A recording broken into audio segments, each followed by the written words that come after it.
नहीं चाहती है। और नहीं तो आरएसएस के लोग कहें कि बाबा साहब का अपमान किया है, अमित शाह जी माफी मांगे, आरएसएस का बयान आना चाहिए, लेकिन नहीं आएगा क्योंकि उनका काम है इस देश में फूट डालो, शासन करो। वो समता नहीं चाहते, स्वतंत्रता नहीं चाहते। आइए कि मैं बाबा साहब को बहुत सम्मान करता हूं, मैं उनके चरणों में नमन होकर के और माफी मांगता हूं, देश उन्हें माफ करेगा साथी।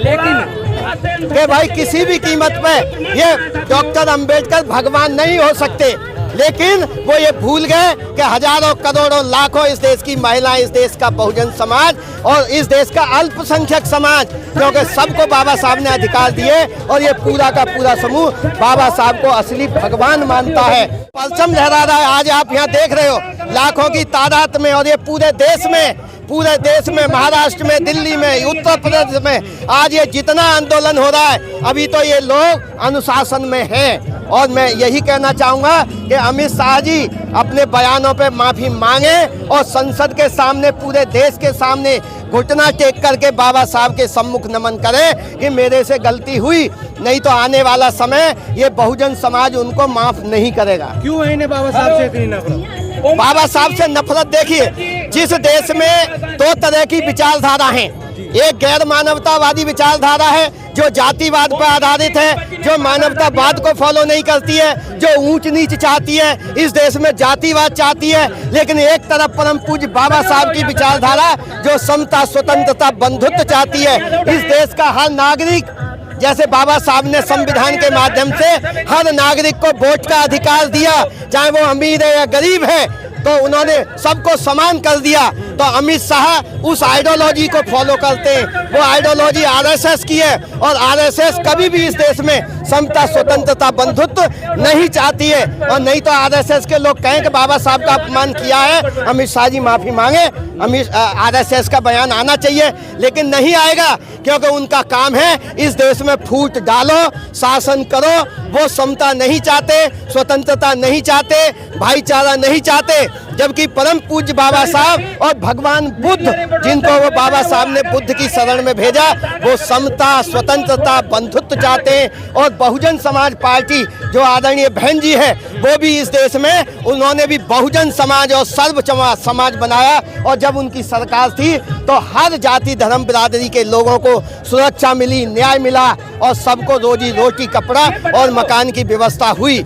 इसलिए ये आइडियोलॉजी की एक लड़ाई है सर। लेकिन वर्तमान में जो नरेंद्र मोदी प्रधानमंत्री है, वो भी तो संविधान की शपथ लेकर आए हैं और अब संविधान को माथे से लगाते हुए दिखाई दे रहे हैं। नहीं, देखिए वो हमारे देश के माननीय प्रधानमंत्री हैं, हम उनका वैसे सम्मान करते हैं क्योंकि वो देश के प्रधानमंत्री हैं।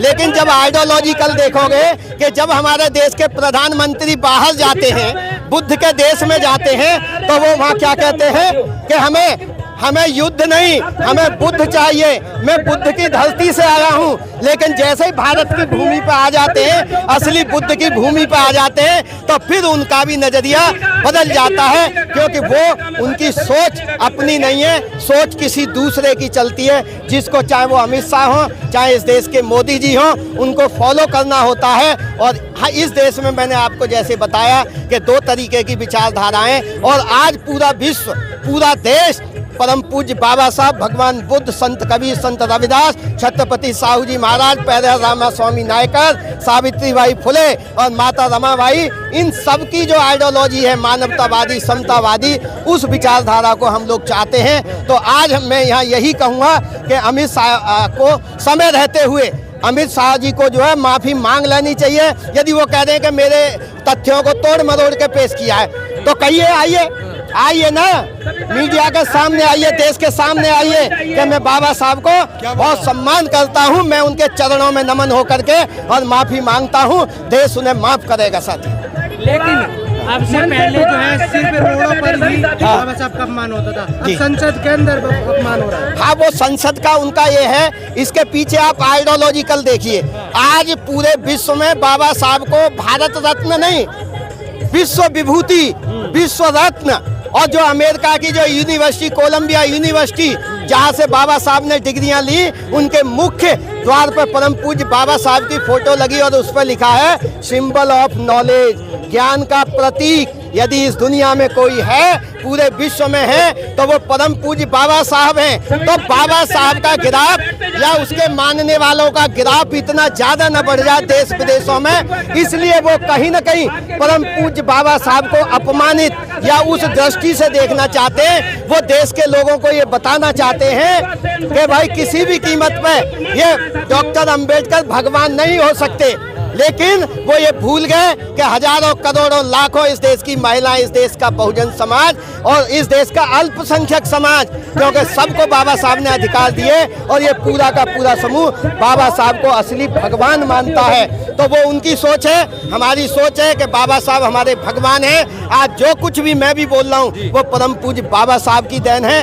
तो लेकिन कहा जा रहा है कि विपक्ष राजनीति कर रहा है बाबा साहब को लेकर। ये जो विपक्ष राजनीति करेगा, अब एक बात बताइए, मैं अभी बाबा साहब की फोटो लेके कहूँ कि मैं अम्बेडकरवादी हूँ, मैं बुद्धिस्ट हूँ, मैंने गले में नीला पट्टा डाल लिया, तो नीला पट्टा डालने से, खाली जय भीम बोलने से कोई अम्बेडकरवादी नहीं हो जाता।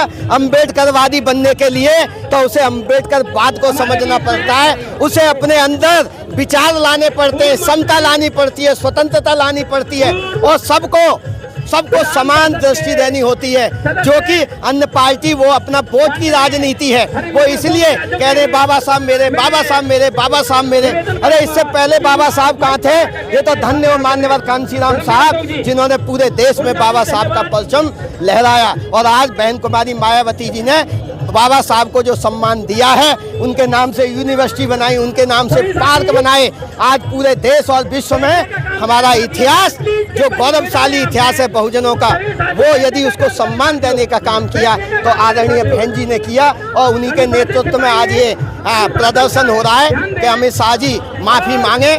यदि उन्होंने उनके बयान को तोड़ मोड़ के पेश किया है तो वो मीडिया के सामने आए कि ऐसा नहीं है, मैं बाबा साहब को बार बार नमन करता हूँ और यदि मेरे शब्दों को है तो मैं माफ़ी मांगता हूँ, वो माफ़ी मांगे। ठीक है।